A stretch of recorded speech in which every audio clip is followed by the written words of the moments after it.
Recently, I received a note, a letter from people who were in the parish of St. Cecilia's where I first began my ministry as a priest 50 years ago. And one of the things that they sent me was a picture of a guitar group that sang every Sunday for 2 years at a mass that I had for families, and that they were an important part of bringing forth a spirit of the people who gathered to celebrate the liturgy. I saw the picture and it just took me back to those days when that guitar group of high school kids would sing every Sunday with a great sense of gusto and great sense of celebration in their heart. They were really an important facet of bringing people together. I also responded with them in singing with them, and also led the singing of the Our Father.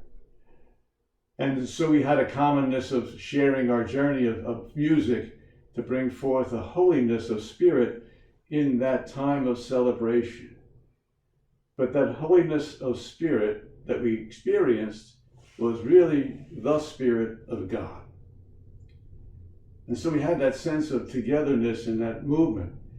And just sending back pictures of this guitar group 50 some years ago moved my spirit of gratitude. I was overwhelmed by it.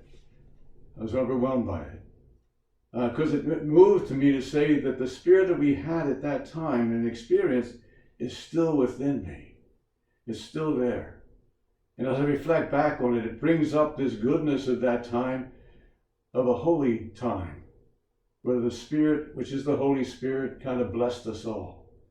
That was an important facet for me to remember, that Jesus said he was leaving, but not leaving because the Spirit would be there. And so we are called upon to say, how is it that even for the apostles, that Jesus has promised that they would experience the Spirit and be baptized in it, would carry them on through life? I have a sense that that spirit that I had with these young people and the liturgy back then, which really moves my spirit to be thankful and grateful, was a holy experience for me and for them that still carries on in their life and still has a way of forming them in how they live their life. That spirit doesn't go away. That's one thing that we keep remembering, that when we experience something that's holy, a spirit of something holy, that Holy Spirit will continue to bring forth life for us in our future. And so as we gather, we're caught with the fact that we're not part of the church experiences of St. Joseph. But I wonder if we had just stop and be reflective about the fact that while we came together in that church, there was a spirit of goodness. I had that experience of goodness. A spirit of uniqueness of God's presence with all of us. A spirit that was holy.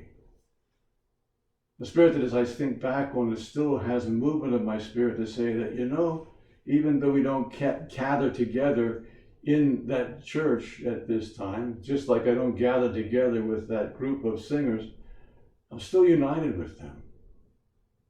I'm still united with them in spirit.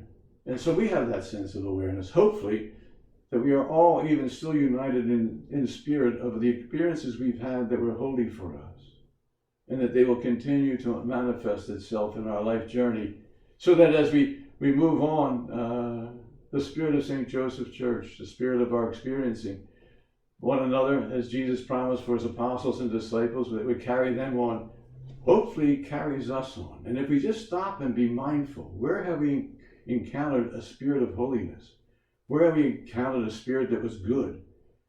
Where have we encountered this Holy Spirit of sacredness? Whenever it is there, it gets embedded in our spirit, it never goes away.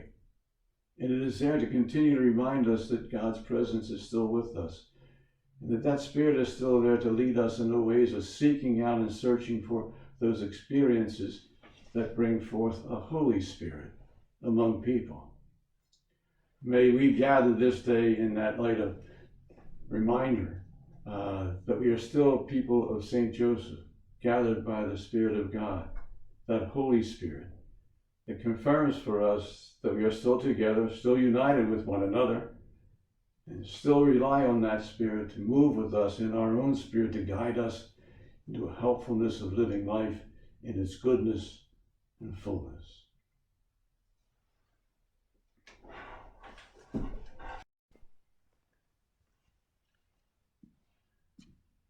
Good morning. Father O'Hara back again, right before the liturgy is to start this morning, or even after the liturgy has been said. I had a few comments in my homily about referring back to a guitar group that I sang with 50 years ago. And it brought back memories of two songs that were very important during that liturgy that we celebrated with our parish at St. Cecilia's.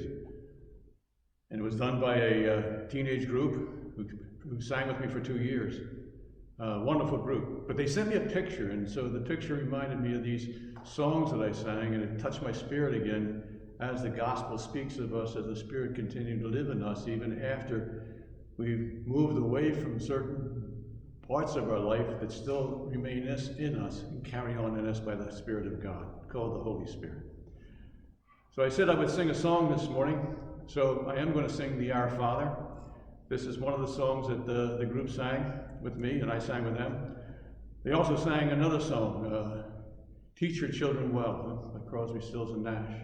Get a chance to listen to it. It's a great song about children teaching parents and parents teaching children, all based on the sense of love for one another. So we'll offer you a taste of 50 years ago.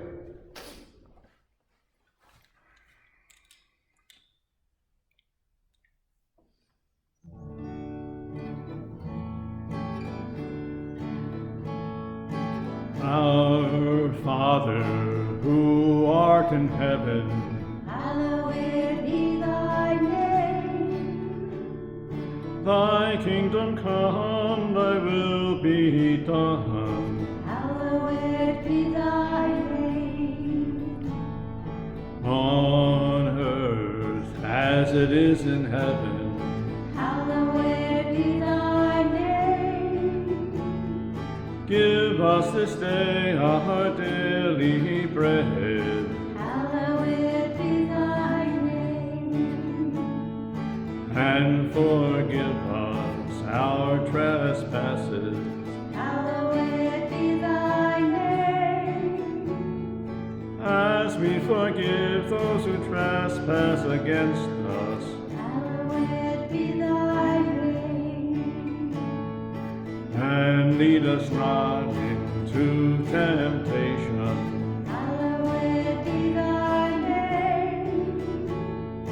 But deliver us from all evil. Hallowed be thy name. For thine is the kingdom and the power and the glory. Hallowed be thy